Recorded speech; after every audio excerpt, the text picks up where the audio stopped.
দলীয় জোট। তো আমরা আজকে আমি আমাদের মহাসচিব মির্জা ফখরুল ইসলাম আলমগীর, বেগম সেলিমা রহমান, আব্দুল ওয়াল মিন্টু সহ আমরা 12 দলীয় জোটের শীর্ষ নেতৃবৃন্দের সঙ্গে বসছিলাম। আমরা দেশের বিদ্যমান রাজনৈতিক অবস্থা, অর্থনৈতিক অবস্থা, জনগণের নানা সমস্যা ইত্যাদি নিয়ে আমরা মত বিনিময় করেছি।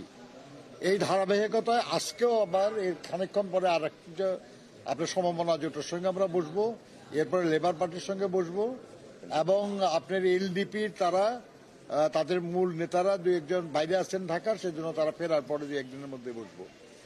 এই আলোচনার প্রেক্ষিতে আমরা কিছু করণীয় কোনো সিদ্ধান্ত হলে সেটা আমরা আপনাদেরকে পরে জানাবো এবং সেখানে যখন জানাবো তখন আমরা সবাই থেকেই জানাবো আপনাদেরকে। তো আমি নামাজে আজান পড়ে গেছে, আমি একটু তাড়াতাড়ি শেষ করার জন্য আমি 12 দলীয় জোটের প্রধান, অত্যন্ত প্রবীণ রাজনীতিবিদ, শ্রমিক নেতা, সাবেক মন্ত্রী, জাতীয় পার্টির চেয়ারম্যান মোস্তফা জামাল হায়দার সাহেবকে কিছু বলার জন্য অনুরোধ করছি। ঠিক আছে, একটু দাঁড়ান, আমি 1 মিনিট। বিসমিল্লাহির রহমানির রহিম।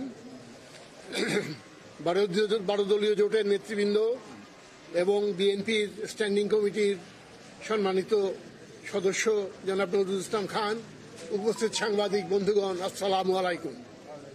আপনারা জানেন আমরা এখানে বিএনপি অফিসে আজ সুদীর্ঘক্ষণ যাবৎ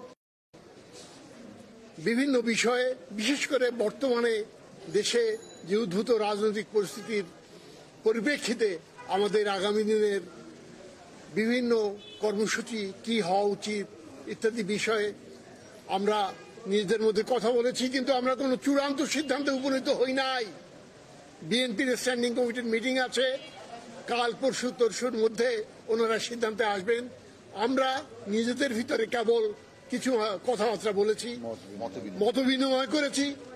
সাংবাদিক বন্ধুগণ, আপনাদের কাছে আমি শুধু বিনীতভাবে এই কথাটুকুই বলতে চাই যে 12 দলীয় জোট এবং বিএনপি এবং দেশের ফ্যাসিবাদ বিরোধী যে রাজনৈতিক শক্তিসমূহ দীর্ঘদিন যাবৎ যে আন্দোলন করে এসেছে, আমাদের সেই আন্দোলনের এবং সেই ঐক্যের প্রয়োজনীয়তা ফুরিয়ে যায় নাই। আগামীতে সেটা আরো গভীরভাবে অনুভূত হবে।